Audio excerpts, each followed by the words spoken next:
কতজন মাহে রমজানের পরে ঈদ করার জন্য বাড়ি ফেরার পথে মারা যাবে, কতজন আবার ঈদের দিনেই দুনিয়াতে ভূমিষ্ঠ হবে। সৃষ্টির মহাপরিক্রমা একজনের ইশারায় চলে। একসাথে বলেন সেই মালিকের নাম কি? ইজ্জত বরাদ্দ করে কে? আল্লাহ। আর একজনের ইজ্জতে হাত দেই। এই জন্য আল্লাহ রাসূল বলেন, উম্মত তোমাদের জন্য হারাম করে দিয়েছি তোমার এক মুসলমানের সম্পদ তোমার জন্য হারাম, তার ইজ্জত তোমার জন্য হারাম। অন্য মুসলমানের সম্পদ তোমার জন্য হারাম, তার ইজ্জত তোমার জন্য হারাম। তুমি ইচ্ছা করলে তার ইজ্জতে হাত দিতে পারো না, ইচ্ছা করলে তুমি তার রিজিকে হাত দিতে পারো না। এটা আমি আল্লাহ হারাম করে দিয়েছেন। ইচ্ছা করলে তুমি পারবে না, বৈধতা লাগবে, অবৈধভাবে পারবে না।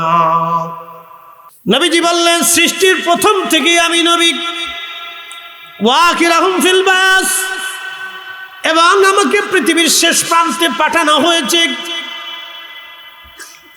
সৃষ্টির প্রথম থেকে আমি নবী, আমাকে পৃথিবীর শেষ প্রান্তে পাঠানো হয়েছে। আল্লাহু আকবার। 40 বছর বয়সে কোরআন আসলো। তারও আগে নবীর অনুপম চরিত্র, তার আগেও কখনো নবীজি সামান্য চুল পরিমাণও খাতা করেন নাই। কোরআন নাজিল হওয়ার পরে সর্বপ্রথম জীবনে রাসূলের ছিল মাক্কি জীবন। এই জীবনটা বড় কষ্টের জীবন।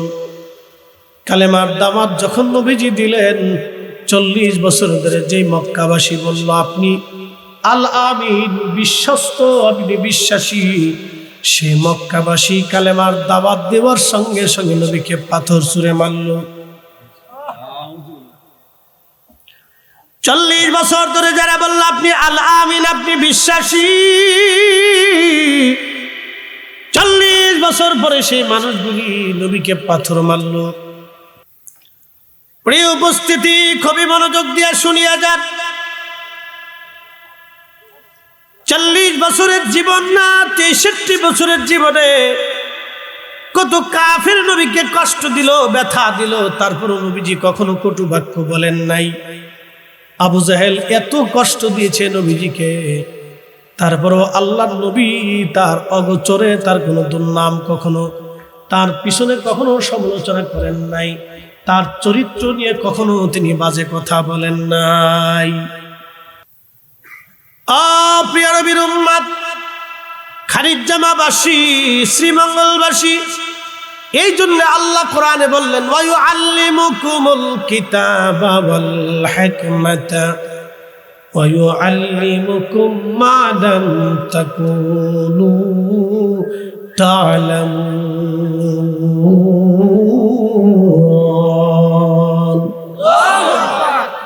নবীজি উম্মতকে কিতাব শিক্ষা দিবেন, হিকমত শিক্ষা দিবেন। আসছিলাম বিজ্ঞানের কথা নিয়ে। নাস্তিকরা প্রশ্ন করতে পারে, তোমাদের নবী কি মোবাইল আবিষ্কার করলো? তোমাদের নবী কি রকেট আবিষ্কার করেছে, বিমান আবিষ্কার করেছে? আমরা বলবো না, নবী রকেট বিমান আবিষ্কার করেন নাই, চিকিৎসা শাস্ত্রের জনক নবীজিকে বলা হয় নাই।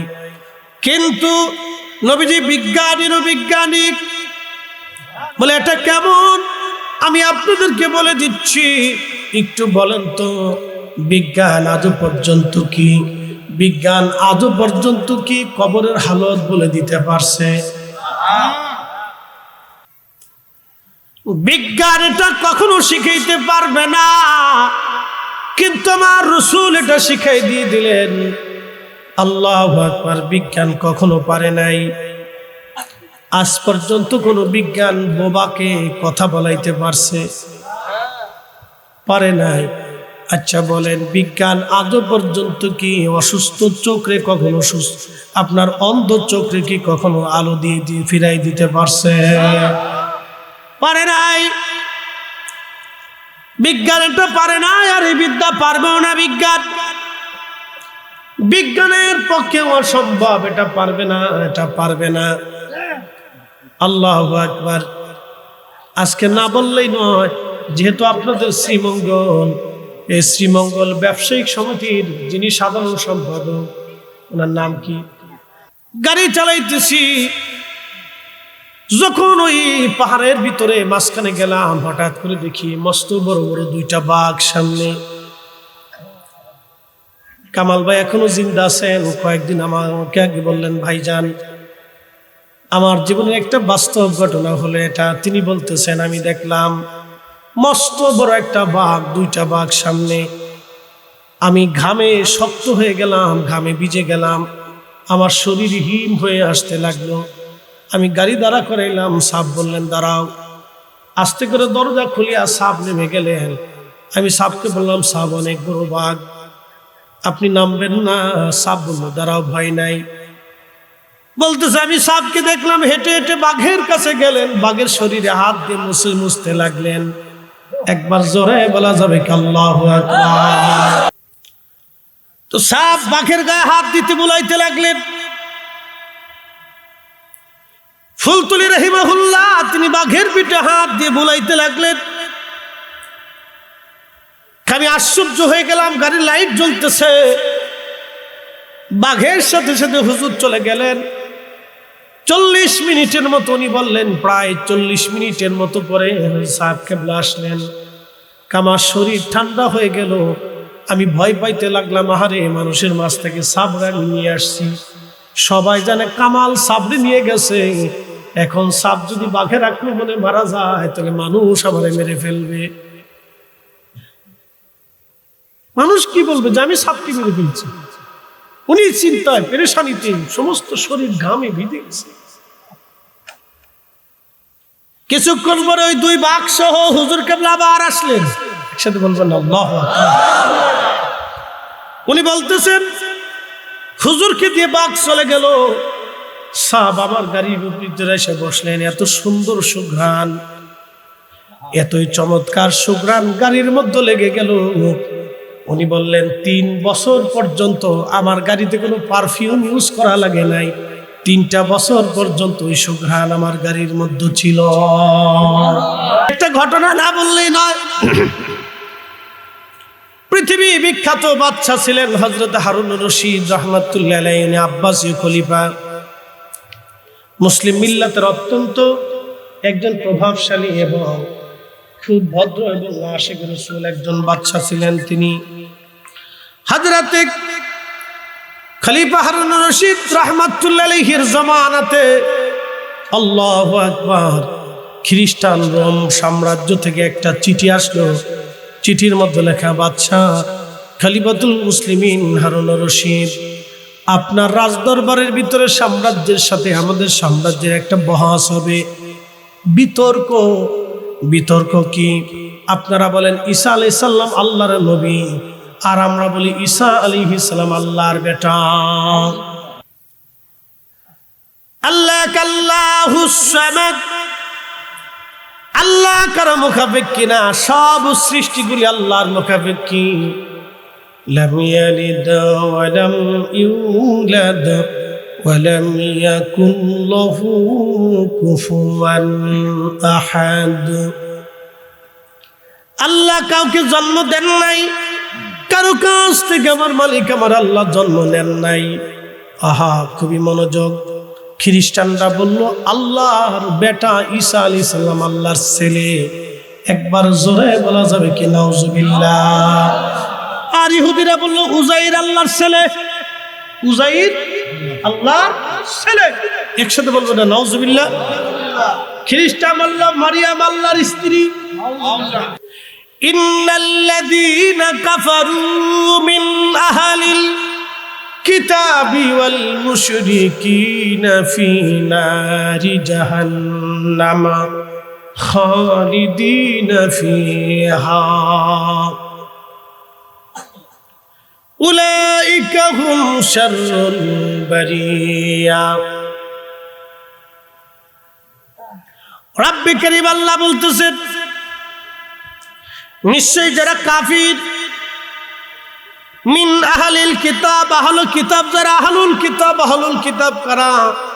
যারা খ্রিস্টান এবং ইয়াহুদ, ওরা আল্লাহকে, ঈসা নবীকে আল্লাহর বেটা মনে করে, মরিয়মকে আল্লাহর স্ত্রী মনে করে এবং উজাইরকে আল্লাহর ছেলে মনে করে। এই ইহুদিরা হলো আহলুল কিতাব। আল মুশরিকিন, যারা শিরিক করে, শিরিক। গাছ পূজা, মাছ পূজা, পাথর পূজা, সূর্য পূজা, নদী পূজা, এই আপনার কি বলে পুতুল পূজা, এই যাবতীয় শিরিক যারা করতেছে, আল্লাহ ব্যতীত অন্য কাউকে খোদা মনে করে, আল্লাহর সমকক্ষ মনে করে, আমরা যারা সুন্নি আছি আমরা সবসময় ওলিদেরকে উসিলা মনে করি। কি কথা বলেন ঠিক কিনা? আল্লাহর আকাশ থেকে আসতে দেরি হয় না, যাইতে দেরি হয়, চাইতে দেরি হয়, আসতে দেরি হয় না। এই জন্য আল্লাহর ওলিদেরকে আমরা উসিলা মনে করি এবং তাদের কাছ থেকে দোয়া চাই। তাদের কাছ থেকে আমরা আমাদের অসুবিধার কথাগুলি ব্যক্ত করি, তারা আল্লাহর কাছে দোয়া করেন, হয়তো আল্লাহ দয়া করেন দোয়ার কারণে।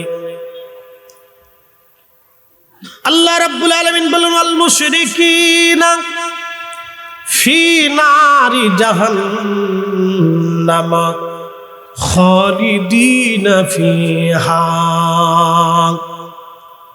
আল্লাহ বললেন, এই সমস্ত মুশরিকগুলি চিরদিন তারা জাহান্নামে থাকবে। উলাইকা হুম শাররুল বারিয়া, এবং সৃষ্টির মধ্যে তারা নিকৃষ্ট, সৃষ্টির মধ্যে তারা নিকৃষ্ট, এবং সৃষ্টির মধ্যে তারা নিকৃষ্ট। অপর আয়াতে আল্লাহ বলেন, ইল্লাল্লাযীনা আমানু ওয়া আমিলুস সালিহাতি উলাইকা হুম খায়রুল বারিয়া। নিশ্চয় ইমানে আমলে, ইমানে আমলে, ইমানে আমলে যারা পাকা হবে, ইমানে আমলে যারা কামিয়াবি হবে, ইমান আমলে যারা কামিয়াবি হবে, আমার মালিক আমার আল্লাহ বলতেছেন তারা সৃষ্টির মধ্যে তারা সেরা, সৃষ্টির মধ্যে তারা সেরা, সৃষ্টির মধ্যে তারা সেরা। কি কথা বলেন ঠিক কিনা? খলিফা হারুনুর রশিদ চিঠি পাঠিয়ে দিলেন হযরত ইমাম আবু ইদ্রিস আশ-শাফিঈ রাহিমাহুল্লাহর কাছে। চিঠিখানা পাওয়ার পরে তিনি আরেকটা চিঠি লিখলেন, খলিফা আমি রওনা দিচ্ছি, কিন্তু শর্ত হলো ওই জায়গাটা হবে দজলা নদীর পারে এবং সময়টা হবে যেন জোহরের নামাজের পরে। আপনি আয়োজন করেন, আমি আসতেছি। বাহাস হবে খ্রিস্টানদের সঙ্গে আমাদের, দেখি কারা হক আর কারা বেহক। দিন তারিখ নির্দিষ্ট হয়ে গেল। রোম দেশ থেকে বড় বড় মুবাহিস যারা ছিলেন, তর্কবিদ, বড় বড় যুক্তিবাদী এবং দার্শনিক যারা ছিল, তাদের ধর্মের বড় বড় পণ্ডিতদেরকে তারা পাঠায় দিল বহর করে। ইরাকের বাগদাদে তারা উপস্থিত। আল্লাহু আকবার। দিন তারিখ নির্দিষ্ট হয়ে গেল। খলিফা হারুনুর রশিদ রাহমাতুল্লাহি আলাইহি দজলা নদীর পারে বিরাট বড় ইন্তজাম করলেন। সময়টা জোহরের নামাজের পরে। বিরাট বড় বহাজ দেখার জন্য লাখে লাখে মানুষ আসছে। এত বড় বহাজ, দুই সাম্রাজ্যের মধ্যে ইসলাম নিয়ে, হযরত ঈসা রূহুল্লাহকে নিয়ে বহাজ হবে। আমরা মুসলমানরা বলি তিনি আল্লাহর নবী, চতুর্থ আসমানে আল্লাহ তাআলা জিন্দা নিয়ে চলে গেছেন। খ্রিস্টানরা বলে তিনি আল্লাহর বেটা, তিনি নিহত হয়েছেন, তিনি মারা গেছেন। দেখছেন, তিনি ধীরে ধীরে বহাজ স্থানে আসার পরে হযরত ইমাম আবু ইদ্রিস আশ-শাফিঈ রাহমাতুল্লাহি আলাইহি যোহরের নামাজের পরে আসলেন। খলিফাকে বলেন, খলিফা যোহরের নামাজের সময় স্থানটা দজলা নদীর পারে, লাখে লাখে মানুষ বহাজ দেখার জন্য উপস্থিত হয়েছে। খলিফাতুল মুসলিমিন হারুনুর রশিদ বসে আছেন। রাজ দরবারে জ্ঞানী গুণী পণ্ডিত আলেম ওলামা এবং খ্রিস্টানরা, তাদের মিশনারিরা থেকে শুরু করে বিরাট বড় মঞ্চ, হাজার হাজার লক্ষ লক্ষ মানুষ এই বহাজের সামনে উপস্থিত। ঠিক এমন সময় খলিফাতুল মুসলিমিন হারুনুর রশিদ রাহমাতুল্লাহি আলাইহিকে ইমাম আবু ইদ্রিস আশ-শাফিঈ রাহমাতুল্লাহি আলাইহি বললেন, হুজুর আপনি খলিফা আমাকে একটা জায়নামাজ দেন, আমি জোহরের নামাজ পড়ে নেই, তারপরে বহাজ করব। জায়নামাজ খানা নিয়ে ইমাম আবু ইদ্রিস আশ-শাফিঈ রাহমাতুল্লাহি আলাইহি দজলা নদীর পানির মধ্যে জায়নামাজ বিছাই দিলেন। জায়নামাজ বিছাইয়া ওই জায়নামাজে চড়িয়া ইমাম আবু ইদ্রিস আশ-শাফিঈ নামাজ পড়া শুরু করে দিলেন। তিনি নামাজ পড়তে লাগলেন। জায়নামাজ বিছাইয়া দজলা নদীর মাঝখানে যাইয়া জায়নামাজের উপরে তিনি নামাজ পড়তে লাগলেন। পানি তারে ডুবায় না, জায়নামাজ পানির উপরে ভাসতে লাগলো। একবার জোরে বলা যাবে কি আল্লাহু আকবার। প্রিয় উপস্থিতি, খুবই মনোযোগ দেন। জায়নামাজ বিছাইয়া দজলা নদীর মাঝে ইমাম আবু ইদ্রিস শাফি নামাজ পড়লেন পুরা জোহর। নামাজ শেষ করার পরে তিনি খ্রিস্টানদেরকে বলেন, ও খ্রিস্টানেরা, তোমরা কারা বহাস করবা ঈসা নবী আল্লাহর বেটা, আর আমরা প্রমাণ করবো ঈসা আলাইহিস সালাম আল্লাহর নবী, চতুর্থ আসমানে আল্লাহ তাকে নিয়ে চলে গেছেন। আসো, আমি ইদ্রিস শাফিঈ জায়নামাজ বিছায় নদীর উপরে নামাজ পড়লাম। তোমাদের যদি কলিজায় বহস করার সাহস থাকে, আজকে মঞ্চে বহস হবে না। আমি যেইভাবে জায়নামাজ বিছায় নদীর মাঝখানে আসছি, তোমরা ওইভাবে জায়নামাজ বিছাইয়া নদীর মাঝখানে আসো, বহস হবে আজ। হয় না? আরো জোরে, আরো জোরে। খ্রিস্টানরা হুজুর বহাস লাগবে না, ফিরে চলে আসেন আপনি। বুঝতে পারছি যেই ইমান, যেই কালেমা, যেই আকীদা, যেই নবীর আনিত বিধান, যেই কোরআনের আইন আপনাকে জায়নামাজ বিছাইয়া নদীর পানির উপরে নামাজ পড়তে শক্তি দিল, এই মর্যাদা আপনাকে দেয়া হলো। আর বোঝার বাকি নাই, ওই ধর্মই সঠিক, ওই ইসলামই সঠিক। আপনি চলে আসেন, আপনার হাতে কালেমা পড়ে আমরা খ্রিস্টানরা মুসলমান হয়ে যাব। কাফেররা বলল, ক্বালু আনুমিনু কামা আমানাস সুফাহা, আমরা কি নির্বোধ আর বোকাদের মতো ঈমান আনবো? সেই দিন কাফেররা সাহাবীদেরকে বোকা বলেছিল।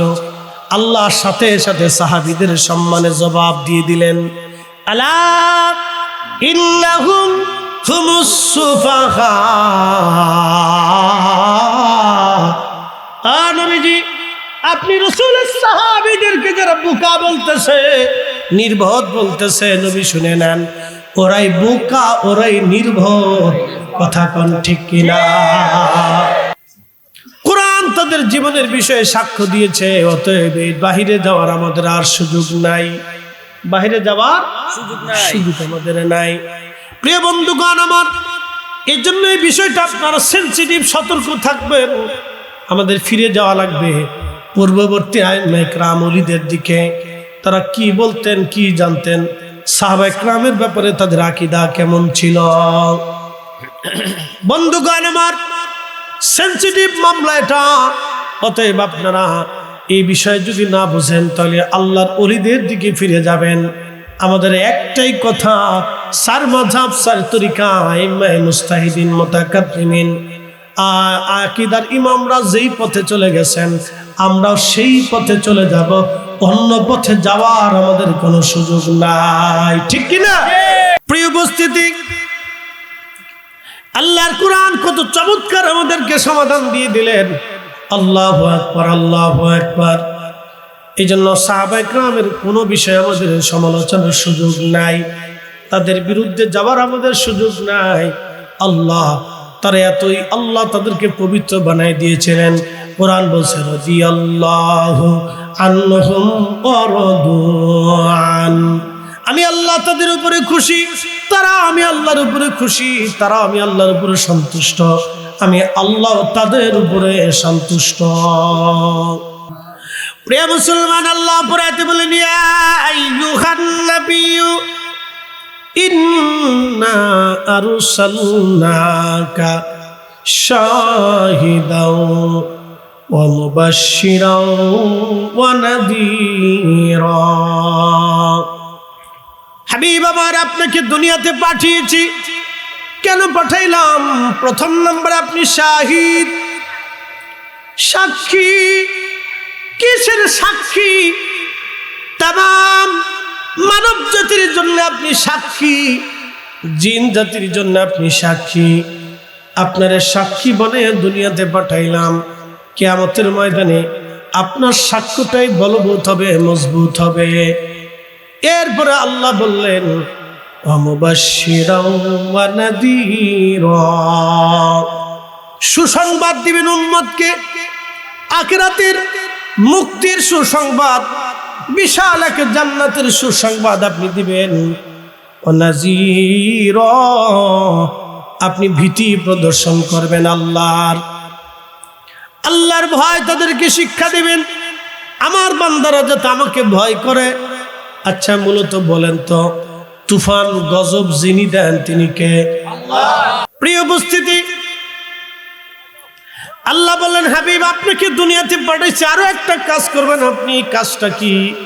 ওয়াদাইয়ান ইলাল্লাহি বিইজনিহি ওয়া সিরাজাম মুনীরা।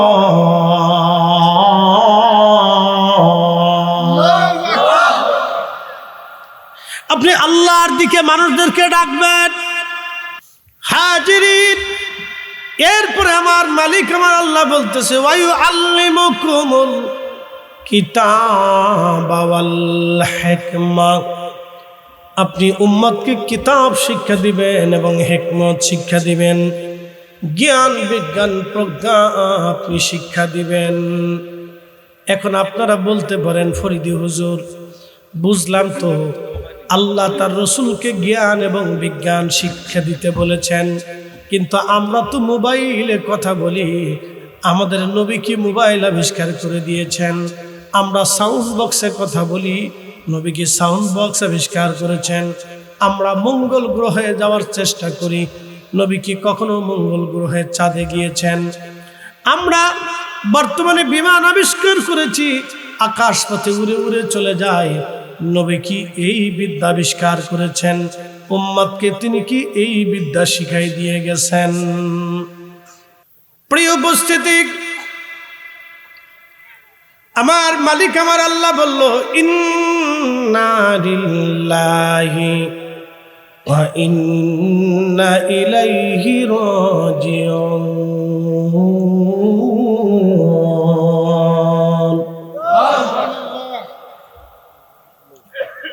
নিশ্চয় আমি আল্লাহ,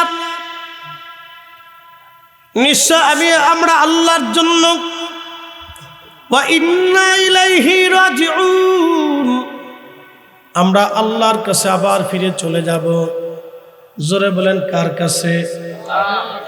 আবার জোরে বলেন কার কাছে? ছিলাম আল্লাহর কাছে, আবার আল্লাহর কাছে আমরা ফিরে চলে যাব। মাঝখানে একটা মধ্যবর্তী সময়, সামান্য দুনিয়ার জন্য আমরা কত কিছুই না পাড়াপাড়ি কারাকারি মারামারি করলাম। সামান্য পৃথিবীর সংক্ষিপ্ত সময়ের জন্য আমরা কত না কিছুই দুনিয়াতে করলাম। আহা কিচ্ছু না। এই যে রমজান আসতেছে সামনে, কত মানুষ এই রমজান আসার আগে কবরে চলে যাবে, কত মানুষ রমজান আসার আগে দুনিয়াতে আসবে। কার দিকে ডাকবেন? আল্লাহর দিকে মানুষদেরকে ডাকবেন। রাসূলের কাজ ছিল উম্মতকে আল্লাহর দিকে ডাকা। অন্তর পরিবর্তন করার মালিককে আল্লাহ। এখন আপনাদেরকে একটা ঘটনা শোনা। বাইজিদ বুস্তামি রহমতুল্লাহ, ওনার জমানাতে বুস্তাম শহরে পতিতা নারী, মেয়েটা খুব সুন্দরী ছিল এবং খুব আবেদনময়ী ছিল। বাংলা ভাষায় যেটা যারা ভাষা বুঝেন তারা বুঝছে, এত ভেঙে চুরে বলতে হয় না। তো খুব মনোযোগ দিয়ে, তো এই নারী বুস্তাম শহরের হাজার হাজার যুবকদের চরিত্রগুলি হরণ করে নিচ্ছে। বলে হুজুর কেমন, এই শ্রীমঙ্গল শহরে স্টেডিয়াম মাঠে যদি আপনি একটা নর্তকী আনেন আর একটু গান বাদ্য বাজাইয়া ঢোলঢুল ফিটিয়া যদি একবারে একটা দিতে পারেন, তাহলে এই শ্রীমঙ্গলের হাজার হাজার লক্ষ লক্ষ যুবক দেখবেন ওই জায়গায় সব ভিড় করিয়ে খয়রাতির মতো দাঁড়ায় নিচ্ছে।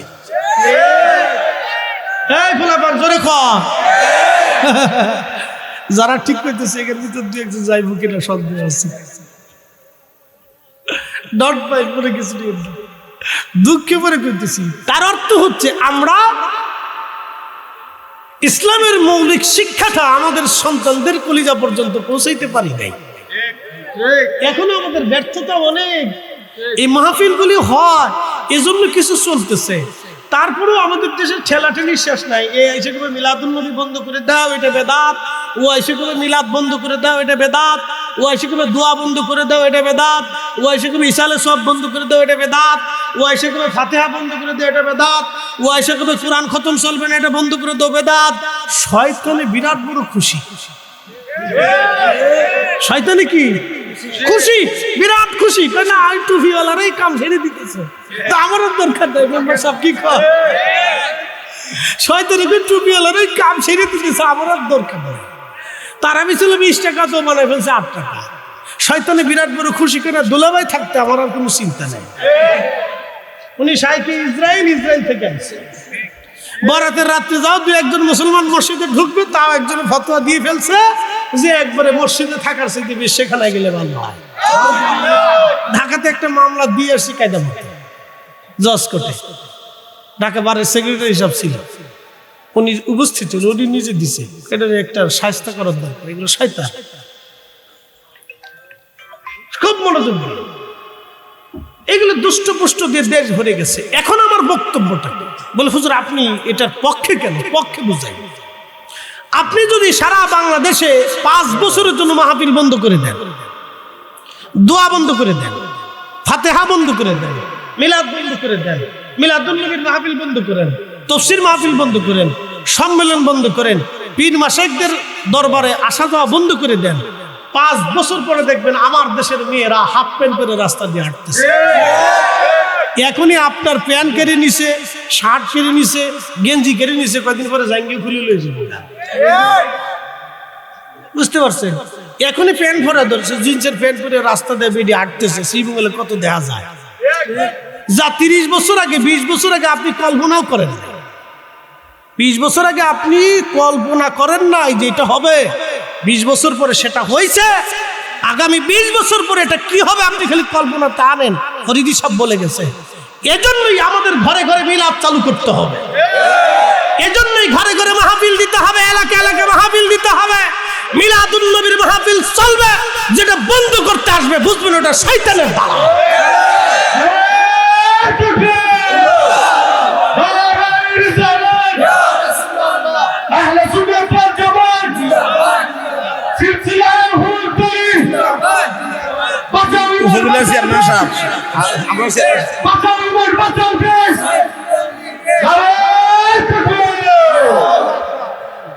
উপস্থিতি, আমার কথা হলো এটা, আপনাদেরকে বুঝতে হবে। তাহলে মিলাদ মাহফিল চলবে, কথা কর না কেন, চলবে। চেয়ারম্যান সাহেব আসছেন, আমি 5 মিনিটে শেষ করে দিচ্ছি, খুব মনোযোগ দিয়ে কথাটা। না না, একটু গুরুত্বপূর্ণ কথা, একটু খুব মনোযোগ। আমি অনেক সময় কথা বলতেছি, আল্লাহ 6:30 শুরু করছি, অনেক লম্বা আওয়াজ হচ্ছে। মেম্বার সাহেব হয়তো চিন্তা ছিল যে ফরিদি সাহেব মানে ঘন্টাখানিক করে ছাড়িয়ে দিয়ে দেবে। না, আমার আদত হলো মানুষ আমারে খুব আদর করে দাওয়াত করে। আমি আমার আদত হলো মানুষ আদর করে দাওয়াত করে এবং পরিশ্রম করে, এবং আমাদের কিছু মোটা অঙ্কের হাদিয়াও তারা দেয়। তা আমি যদি কিছু লম্বা কথা না বলি তাহলে এটা হক আদায় হবে না। কি কথা কর না কেন, হক আদায় হবে না। এই জন্য আমি চেষ্টা করি লম্বা একটু সময় দিতে, আমার কষ্ট হোক তারপরে সময় দিই। যাক আলহামদুলিল্লাহ, আর দিব ইনশাল্লাহ।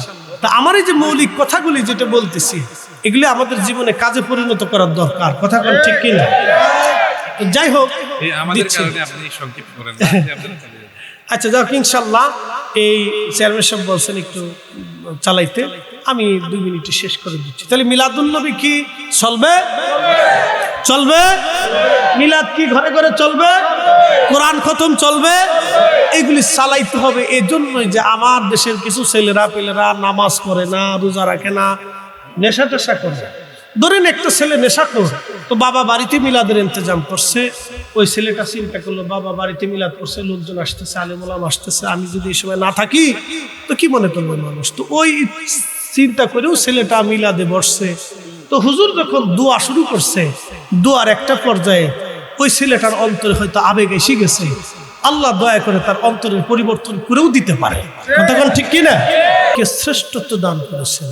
কুনতুম খায়রা উম্মাতিন উখরিজাত লিন্নাস, তোমাদেরকে মানব জাতির জন্য পাঠাইলাম সর্বশ্রেষ্ঠ উম্মাহ, অনুসারী জাতি হিসেবে। তোমরা পৃথিবীতে দুইটা কাজ করবে, তা'মুরুনা বিল মা'রুফ, মানুষদেরকে ভালো কাজের দাওয়াত দিবে, ওয়া তানহাউনা আনিল মুনকার, খারাপ কাজ থেকে মানুষদেরকে ফিরাবে। অ্যাটেনশন, আমাদের দায়িত্বটা কিন্তু খুব জটিল এবং খুব সহজ এবং খুব কাজের। প্রথম নাম্বার কি? তা'মুরুনা বিল মা'রুফ, মানুষকে ভালো কাজের দিকে ডেকে আনে। এই ভালো কাজের জন্য, ডাকার জন্য ভালো কাজটা কোন পথ? আল্লাহ এবং তার রসুলের পথের চাইতে ভালো কোনো পথ আছে? একসাথে বলতে হবে, আল্লাহ এবং রসুলের পথের চাইতে পৃথিবীতে আর কোনো ভালো পথ আছে? ইসলামের চাইতে শ্রেষ্ঠ ধর্ম সৃষ্টির মধ্যে আর আছে? হতেই পারে, কল্পনাতীত। 1450 বছর আগে আল্লাহ রসুল আমাদেরকে হাতে কলমে শিখিয়েছেন একজন মানুষ কিভাবে পরিচালিত হবে।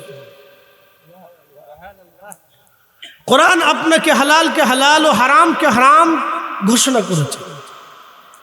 একজন মানুষ কিভাবে পরিচালিত হবে আল্লাহর কোরআন আমাদেরকে শিখিয়েছে। আমাদেরকে রাসূল করিম সাল্লাল্লাহু আলাইহি সাল্লাম প্র্যাকটিক্যাল শিখিয়েছেন আমরা কোন রাস্তায় চলব, কিভাবে চলব, আমাদের হাসিটা কেমন হবে, কান্নাটা কেমন হবে, পোশাকটা কেমন হবে, হাঁটাটা কেমন হবে, ব্যবসাটা কেমন হবে, স্ত্রী পুত্র পরিজন কেমন হবে, সমাজ কেমন হবে, সংসার কেমন হবে, বাজার সবাই কেমন হবে, আমরা ব্যবসা বাণিজ্য কিভাবে করব, একবারে প্র্যাকটিক্যাল প্র্যাকটিক্যাল প্র্যাকটিক্যাল প্র্যাকটিক্যাল আল্লাহর নবী আমাদেরকে শিখিয়েছে। আল্লাহু আকবার। এই জন্য কোরআন বলতেছে, কামা আরসালনা ফীকুম রাসূলাম মিনকুম ইয়াতলু আলাইকুম আয়াতিনা।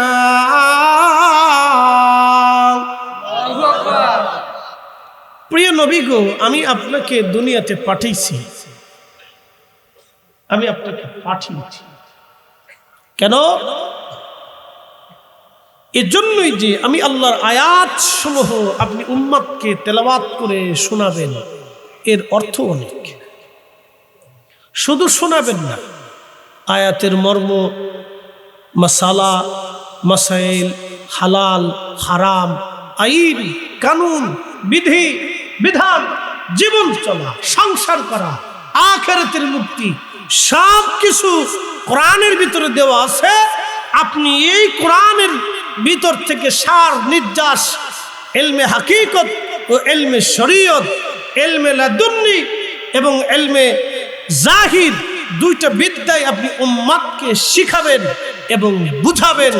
অয়ুযাক্কিকুম, তারা অপবিত্র, কুফরিতে, হারামে, শরাবে, খারাবিতে, জেনাতে, নাপাকে, পাথরের সামনে, মূর্তির সামনে, গাছের সামনে, আগুনের সামনে, সূর্যের সামনে, চাঁদের সামনে, সমুদ্রের সামনে, পাহাড়ের সামনে তারা মাথা নত করে থাকে। তারা ওকে সিজদা দেয়, প্রভু আর খোদা মনে করে থাকে। বন্ধু, এই অপবিত্রতার কুফরি থেকে বের করে আপনি তাদেরকে পবিত্র বানিয়ে দিবেন। একসাথে বলা যাবে আল্লাহু আকবার। তিনি আমাদের রাসূল।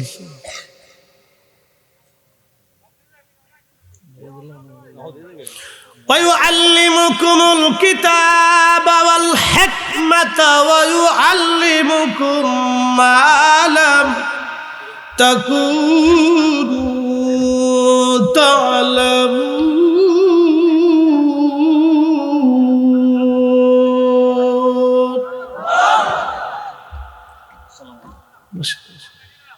কারাশি ভালো লাগে না? আল্লাহু আকবার। আল্লাহর কালামের উপরে পৃথিবীতে কোনো কালাম নাই, আছে? আল্লাহর কালামের মতো এত সুন্দর কালাম আর আছে? আল্লাহর কালামের মতো নির্ভেজাল কালাম আর আছে?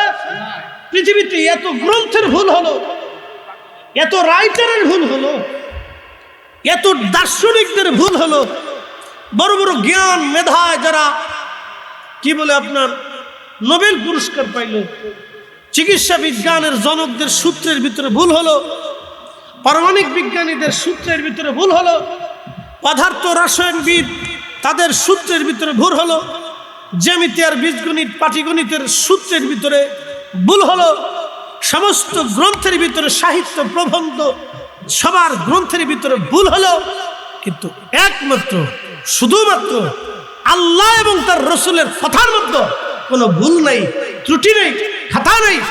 একবার জেনে বলো ঠিক না? আমাদের ধর্মের মতো এত চমৎকার ধর্ম আর আমাদের আল্লাহ কোরআন ও রসুলের জীবনী বিধানের মতো এত সুন্দর জীবন আর আমরা যেই পীরের মুরিদ হই, যেই দলের লোক হই, যেই বংশের মানুষ হই, যেই এলাকার সন্তান হই, যেই মাদ্রাসার পড়ুয়া হই, যেই কলেজের ছাত্রই হোক, যেই বিদ্যায় বিদ্বান হই, আমরা যেই এলাকারই হই, যেই কাজে রত হই, শিক্ষা হোক আর অশিক্ষা হোক, আমাদের সবাইকে আল্লাহ তার রসুলকে ফলো করতে হবে। কোনো সন্দেহ নাই, একবারে সাফ কথা, ক্লিয়ার কথা, কথাই কোনো ভেজাল। আপনাদের প্রশ্ন আসতে পারে, এই আয়াতের উপরে নাস্তিকদেরও প্রশ্ন আসতে পারে, কারণ তারা তো সবসময় খুদ ধরার জন্য বসে বসে অনেক চেষ্টা করতেছে, মাগার পারে না। কি কথা বল না কেন? ওরা বলে যে আল্লাহ দেখি না সে আল্লাহ মানি না।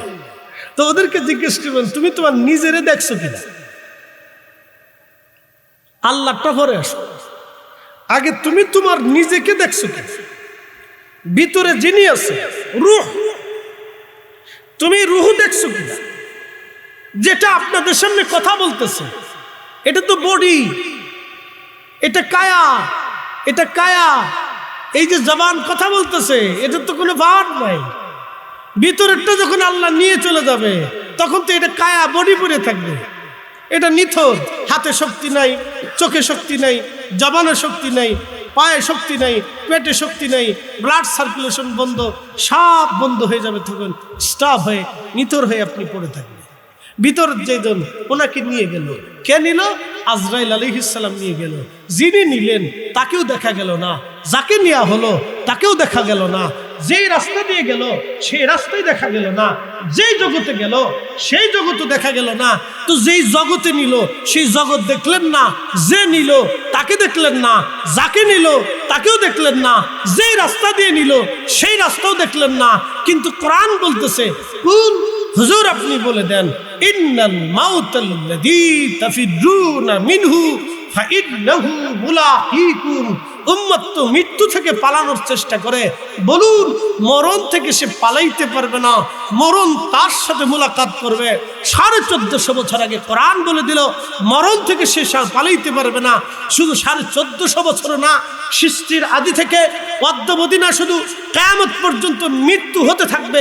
মানুষ আসবে, চলে যাবে, নতুন মানুষ আসবে, আবার যাবে, আবার আসবে, আবার যাবে, আবার আসবে, আবার যাবে, আসছে, চলে যাচ্ছে। অবশ্যই একজন নিয়ে যাচ্ছে, যিনি আল্লাহ, যার মাধ্যমে নিচ্ছেন তিনি আজরাইল, যাকে নিয়ে যাচ্ছেন তিনি তিনার বান্দা। ওয়াসআলুনাকা আনির রূহি কুলির রূহু মিন আমরি রাব্বি। 1450 বছর আগে কোরআন বলে দিল, হুজুর আপনি বলে দেন রূহ কি জিনিস। কাফেররা আপনাকে প্রশ্ন করে জবাব দিয়ে দেন, রূহটা আমি আল্লাহর একটা হুকুম মাত্র, শুধু হুকুমে গেছে, হুকুমে চলে আসবে, হুকুমে গেছে, হুকুমে চলে আসবে। আকৃতি কি, কি দিয়ে বানানো, কি বস্তু আজ পর্যন্ত দেখলাম না, শুইলাম না, ধরলাম না। কিন্তু 40 বছর সংসার করে গেল, 60 বছর সংসার করে গেল, 100 বছর দুনিয়াতে সংসার করে গেল। কত ঝগড়া, কত বিবাদ, কত আপদ, কত মুসিবত, কত বকা, কত ঝকা, কত আশা, কত আকাঙ্ক্ষা। কিন্তু রবের হুকুমে আসছে, রবের হুকুমে চলে গেছে। নাস্তিক বলে যেই খোদা দেখি না সেই খোদা মানি না, ওকে জিজ্ঞেস করেন বেটা তুমি তোমার নিজেকে দেখছো কিনা, তোমাকে যে নিয়ে যাবে তাকে দেখছো কিনা। তো যিনি তোমাকে সৃষ্টি করলেন তাকে দেখতে চাও, লজ্জা করে না? কি কথা কর না কেন? বুঝে কবরে যাওয়াটা জরুরি। কোথায় ছিলাম, কোথায় আসছি, কোথায় চলে যাব? শুধুমাত্র আধা ঘন্টা করে প্রত্যেক দিন রাত্রিবেলা যদি এশার নামাজের পরে তাফাক্কুর করেন তো বান্দা গুনাহ করতে পারে না। শুধু এতটুকুন চিন্তা, ছিলাম কোথায়, আসছি কোথায়, যাব কোথায়, কেন মালিক দুনিয়াতে পাঠাইলেন, আল্লাহ আমাকে পাঠানোর উদ্দেশ্য কি? আমি মানুষ হয়ে পৃথিবীতে আসছি তো মানুষের কি করেছে? আমাকে মুসলমান করে আল্লাহ পৃথিবীতে পাঠিয়ে তো মুসলমান হয়ে কি করেছে আমি? শুধু এতটুকু চিন্তা করি যে আল্লাহ আমাকে মুসলমান হিসেবে পৃথিবীতে পাঠিয়েছে তো মুসলমান হয়ে কি করলাম আমি? চিন্তা করতে হবে। যদি চিন্তার ভিতরে আনতে পারেন তাহলে আশা করি দুনিয়ার থেকে কিছু নিতে পারেন। এই চিন্তা সবাই করে না। প্রিয় উপস্থিতি, হাজিরিন, এই কথাটা কেন বললাম? আজও পর্যন্ত বিজ্ঞান এই বিদ্যা আবিষ্কার করতে পারে নাই যে পশু পাখির সঙ্গে এই পশু পাখির ভাষা বিজ্ঞান আজও পর্যন্ত আবিষ্কার করতে পারে নাই। কি কথা কন না কেন? পারছে? পারে নাই। এই বিদ্যাটা আল্লাহ রাসূলের কদম মোবারক থেকে আসে। ওয়া ইউআল্লিমুকুম মা লাম তাকুনু তা'লামুন। উম্মত যেটা জানে না আপনি সেটা জানাবেন। একসাথে বলবেন আল্লাহু আকবার। এখন উম্মত জানতে হলে কি করতে হবে? আল্লাহর কোরআনের পরিপূর্ণ আইনে তাকে আসতে হবে। কি কথা কন না কেন? রাসূল কারীমের পরিপূর্ণ সুন্নতে আসতেই হবে, নতুবা সে এই বিদ্যা হাসিল করতে পারবে না। পারবে না? জোরে বলেন, পারবে? পারবে? কখনোই না, অসম্ভব। কারো মধ্যে যদি শরীয়ত না থাকে, সে যদি আকাশ দিয়ে উড়ে, তাকে বিশ্বাস করা যাবে না। অবশ্যই না। প্রিয় উপস্থিতি, হাজিরিন, কথাগুলি শুনে যাবে না, জরুরি কথা। শুধু এখানে শেষ না। হযরত ইয়ামানি মুজাদ্দিদি রাহমাতুল্লাহ আলাইহি যায় নামাজ দিয়ে নদী পার হইলেন। আজ পর্যন্ত বাংলাদেশের কোন বিজ্ঞানী এই বিদ্যা আবিষ্কার করতে পারে নাই। কি কথা কন না কেন? বন্ধু আমার,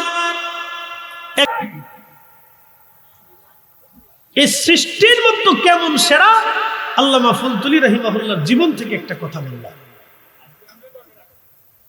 পশুরাও তাদেরকে সম্মান করছে। কি কথা বলেন, ঠিক কিনা? এই বিদ্যা আমার কাছে, ফরিদি সাহেবের কাছে নাই, এটা আমার কাছেও নেই, আপনার কাছেও নেই। এই বিদ্যাটা আল্লাহ তার প্রকৃত মেহবুবদেরকে দান করেন। এটা রাসূল কারীমের মাধ্যম দিয়ে, ওলি আল্লাহদের সিনা দিয়ে আল্লাহ রাব্বুল আলামিন এটা সাপ্লাই দেন। এটা সবাই পায় না, সবার নসিব হয় না। আল্লাহ যাকে কবুল করে তার নসিব হয়। তার বাস্তবতা আপনাদেরকে আরেকটু বুঝাই। সাপ ইন্তেকাল করছেন কত বছর? 8। এখন কত? 15 বছর, 16 বছর রান। 16 বছরে আমাদের বিজ্ঞানের দার্শনিকদের একটা কথা আছে, out of sight out of mind. মানুষ চোখের আড়াল হলে কি হয়? মনের আড়াল হয়ে যায়। একটু বুঝেন তো, 16 বছরে এই জমিনের লক্ষ লক্ষ কোটি কোটি মানুষের মনের আড়াল কিন্তু সাব হন নাই। কথা বলেন না কেন? কারণ কি? উলাইকাহুম খায়রুল বারিয়া। তারা ইমানে আমলে পাকা হয়ে গেছে। ইমানে আমলে পরিপূর্ণ হয়ে যাওয়ার কারণে আল্লাহ রাব্বুল আলামিন মানুষের অন্তরে অন্তরে যুগে যুগে যুগে যুগে শাহজালালিয়া মানে মুজাররদি 750 বছর ধরে তিনি আমাদের চোখের আড়াল হয়েছেন, কিন্তু মনের আড়াল হন নাই। খাজা বাবা আজমেরি 1000 বছর ধরে তিনি আমাদের চোখের আড়াল হয়েছেন, মনের আড়াল হন নাই। হযরতে দাতা গঞ্জ বখশ 1200 বছর ধরে চোখের আড়াল হয়েছেন, মনের আড়াল হন নাই। আজ থেকে 1450 বছর আগে আমাদের রাসূল করিম চোখের আড়াল হয়েছেন, কিন্তু উম্মতের মনের আড়াল হন নাই, কথা কন ঠিক না?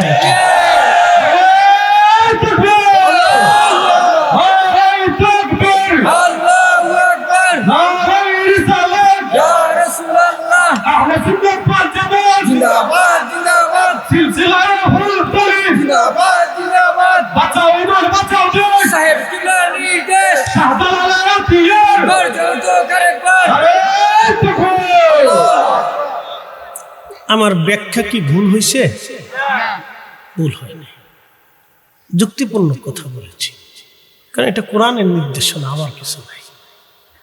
উলাইকা হুম খায়রুল বারিয়া, সৃষ্টির মধ্যে তারা সেরা। আমরা বানাই না, আমরা ভোট দিয়ে অলি বানাইতে পারি না। অলি আল্লাহ যাকে মঞ্জুর করেন তিনি অলি হয়ে দুনিয়াতে আসেন, এবং অলি হয়ে তাকে আল্লাহ দুনিয়ার থেকে আল্লাহর কাছে নিয়ে চলে যান। প্রিয় উপস্থিতি,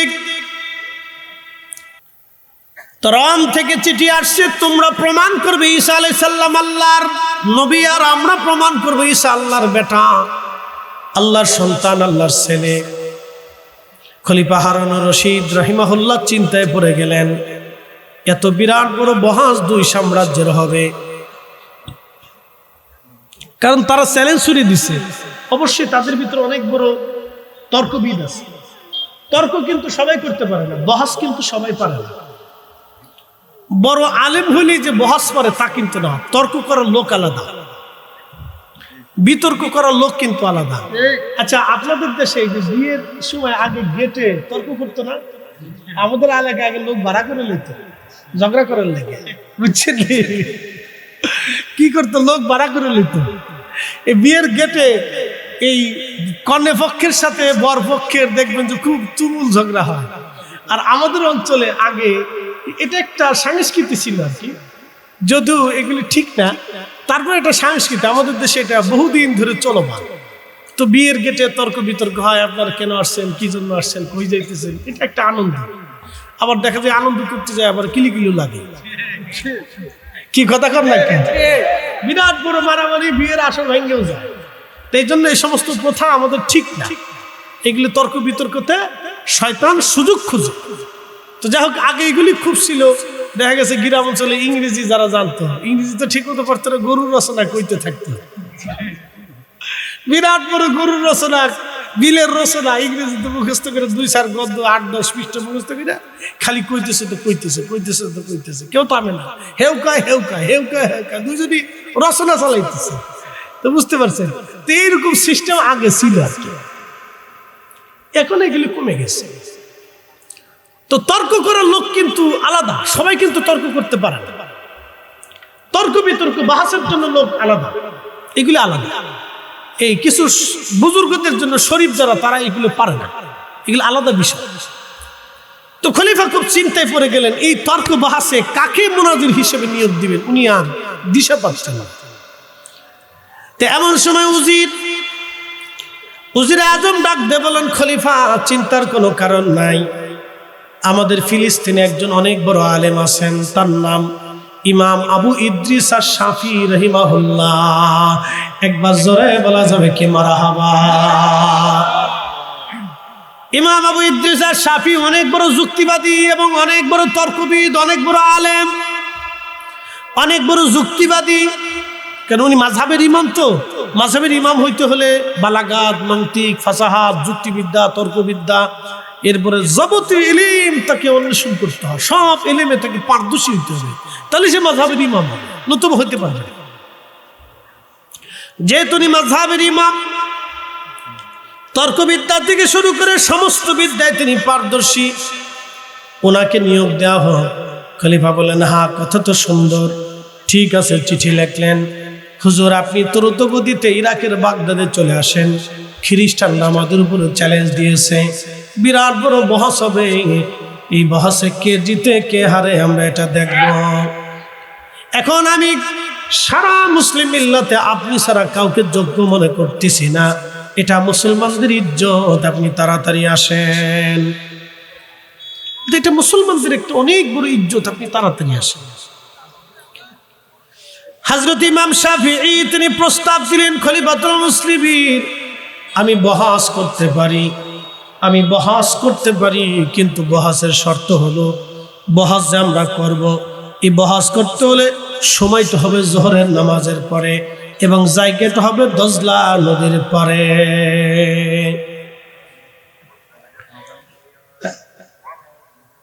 পাশের মসজিদ আছে এখানে, এটা কি আজান দিবে এখন? এটা তো পরে।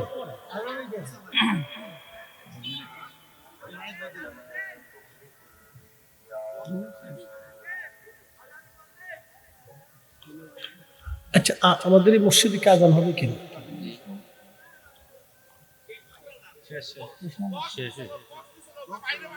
আচ্ছা, 1 মিনিট, আমাদের ওই বাহিরের জামাত হলো 8:45 না? 8:45 যদি হয় তাহলে 2 মিনিট আগে বন্ধ করে দিই। হ্যাঁ, বাইরের মাইকটা 2 মিনিট, আরো 5 মিনিট পরে বন্ধ করে দিই, আবার 10 মিনিট পরে দিয়ে চালু করলে বাইরে। ঠিক আছে, দৃশ্যে বলি আল্লাহুম্মা সাল্লি আলা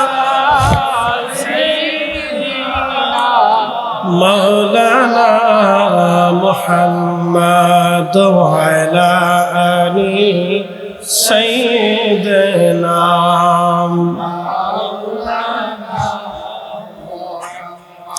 তুমি আল্লাহর প্যারা হাবিব, ও নবী তোমার তুলনা নাই কেওয়ার, তোমার মতো আকাশ ভ্রমণ করেনি কোন পয়গম্বর। আল্লাহুম্মা সাল্লি আলা, মাশাআল্লাহ, আল্লাহু আকবার,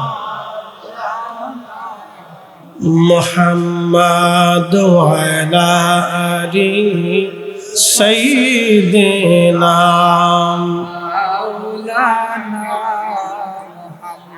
একটু জিকির করে লা ইলাহা ইল্লাল্লাহ, লা ইলাহা হক, লা ইলাহা হাসবি রাব্বি জাল্লাল্লাহ মা ফি কলবি গায়র। আহা নূর মুহাম্মদ, বলি নূর মুহাম্মদ, বলি লা ইলাহা ইল্লাল্লাহ, লা ইলাহা ইল্লাল্লাহ, লা ইলাহা ইল্লাল্লাহ, লা ইলাহা ইল্লাল্লাহ মুহাম্মাদুর রাসূলুল্লাহ সাল্লাল্লাহু আলাইহি ওয়াসাল্লাম। না, একসাথে বলতে হবে। ভূমিকম্প দেয় কি? কেন দেয়? ল্যাংড়া বানায়, বুবা বানায়, খোরা বানায়, এই বানায়, সে বানায়, আগুন ধরায়, এটা করে কারণ কি? কেন? যাহারাল ফাসাদু ফিল বাররি ওয়াল বাহরি বিমা কাসাবাত আইদিন নাস। কোরআন বলতেছে জলে, স্থলে, সাগরে, নগরে, দুনিয়াতে ভূমিকম্প, অনাবৃষ্টি, অতিবৃষ্টি, খরা, সাইক্লোন, দুর্ভিক্ষ, মহামারী, এসব আপদ বিপদ আমি আল্লাহ দেই তোমাদের দুহাতের রুজি, তোমরা নেও এগুলির জন্য আমি আল্লাহ দেই। কি কথা কর না? আমাদের রুটি, আমাদের রুজি, আমরা যেটা কামাই করি সেটা আল্লাহ কেন দিবি? এটা আমাদের রুজি, রুজি আমরা কামাই করি তাই দিই। রমজান আসতেছে,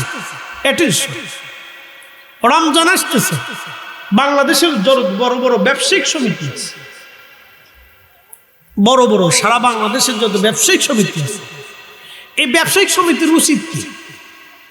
রমজান আসার পরে অর্থমন্ত্রী, খাদ্যমন্ত্রী, প্রধানমন্ত্রী সহ বাংলাদেশের যারা মূল কেন্দ্রবিন্দুর দায়িত্বে আছে তাদের সামনে তারা পেশ করবে যে মাহে রমজানের 18 কোটি 15 কোটি রোজাদারের কথা চিন্তা করিয়া আমরা ব্যবসায়িক সমিতি এই রমজানে 1 টাকা যেটা লাভ করবো সেটা 8 আনা লাভ করিয়া আমরা বাকি 8 আনা রোজাদারদের সম্মানে, রমজানের সম্মানে আমরা ছেড়ে দিলাম। তাহলে পণ্যের দাম বাড়ে না কমে? কথা কেন না কেন, বাড়ে না কমে? অথচ মাননীয় প্রধানমন্ত্রী 15 দিন আগে ধমক দিয়ে রাখা লাগছে যে পণ্যের দাম বাড়াইলে কঠিন শাস্তি দেওয়া হবে। কেন প্রধানমন্ত্রীকে ধমক দিতে হবে কেন? ব্যবসায়িকরা কি মুসলমান না? তাদের কি আকল জ্ঞান নাই? তাদের কি বুঝ নাই? তারা কি আমাদের দেশের নাগরিক না? তারা কি বুঝে না? তারা কি গরিব মানুষের অসহায়ত্ব দরিদ্রতা তারা কি বুঝে না? আমাদের প্রশাসনকে তাদের পিছনে দৌড়াইতে হবে কেন? কেন ভোক্তা অধিদপ্তরকে তাদের পিছনে দৌড়াইতে হবে? তারা নিজেরাই তো রমজানের সম্মানে মুসলমান হিসেবে বলে দিবে মাননীয় প্রধানমন্ত্রী আপনার চিন্তা করতে হবে না। আমরা ব্যবসায়িক সমাজ এটা কঠোর হস্তে নিয়ন্ত্রণ করবো মাহে রমজানের সম্মানে। আমরা যেহেতু মুসলমান, তো রমজানের ইজ্জতের কারণে আমরা এই ব্যবসায় এই রমজানটা লাভ করব। সে বেলায় তো মানুষ কোথায় পাবেন? এদেশে মানুষ পাবেন কোথায়? সব জায়গায় অশান্তি, ভেজাল আর ভেজাল। রমজান আসলে অনেকে চিন্তা করে 2 টাকার জিনিস 6 টাকা কেমনি বেচবে। সারা বছর খেজুরের দাম 200 টাকা, রমজান আসলে 300 টাকা। কত বড় সিটারই বাট পারি আপনি চিন্তা করতে পারবেন? ওগুলো সব আন্তর্জাতিক মানে সিটার।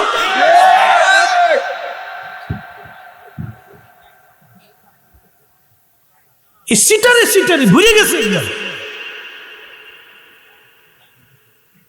সারা সময় আপনার কি বলে এই মশলার দাম ঠিক মতো রমজান আসলে ভূত করে বেরিয়ে যায়। কারণটা কি? সারা বছর মানুষ খায়, রমজানে কি বেশি খায় না? রমজানে মানুষ সবার পেট বড় হয়ে যায়। রমজানে তো আরো খায় কম, রমজানে 2 বেলা খাইতে হয়। ইফতারের সময় একবার খায়, সেহরির সময় একবার খায়। এগুলো শুনেন, আসলে আমাদের অসুস্থতা বেশি, বুঝছেন নি? কিছু মানুষ আছে 1000 কোটি টাকার মালিক, সে চিন্তা করে আরো 10,000 কোটি টাকা কেমনে বানাবো। একটা মানুষের কত লাগে বলেন তো? আমাকে একটু কথা বুঝার চেষ্টা করবেন। আমাদের দেশে 1000 কোটি কোটি টাকার মালিক আছে, আমি তাদের দোষ দিব না। সম্পদ আল্লাহ দিছে, আরো দিকে আমরা দোয়া করি। কথা ঠিক কিনা? দোয়া করি। কিন্তু রমজান মাস আসলে গরিব মানুষরা তাদের দিকে তাকায় থাকে, এরা বুঝে না। দরিদ্র মানুষগুলি তাদের দিকে তাকায় থাকে। শোনেন, এই দরিদ্রতা আল্লাহর একটা পরীক্ষা। আপনার কাছে যখন কোনো ভিখারি, কোনো অন্ধ, কোনো ল্যাংড়া হাত পাতে, আল্লাহ আপনার কাছে তাকে পাঠাইছে আপনাকে পরীক্ষা করার জন্য, আপনি দেন কিনা? আপনার বাড়ির পাশে একজনকে দরিদ্র বানিয়েছে আল্লাহ আপনাকে পরীক্ষা করার জন্য, আপনি তার খোঁজ নেন কিনা? খবর নেন কিনা? আল্লাহ তাকে দরিদ্র বানিয়েছে আপনাকে পরীক্ষা করার জন্য। যদি পরীক্ষা আপনি ফেল করেন, তো আখিরাতের ময়দানে আপনার জবাব দিতে দিতে জান শেষ হয়ে যাবে। আমরা অনেক সময় বুঝি না, এগুলো আমাদেরকে বুঝতে হবে। ধর্ম শুধু এটা না যে আপনি খালি মসজিদ থেকে নামাজ পড়ে চলে ঢুকলেন আর নামাজ পড়ে চলে আসলেন, বিষয়টা এরকম। আমার রসুল আমাদেরকে যাহা যাহা শিখিয়েছেন, রসুল করিমের যে সর্বম আদর্শ এবং চরিত্র সুন্নাহ, আমাদেরকে এগুলি মেনে মেনে চলতে হবে। কথা ঠিক কিনা?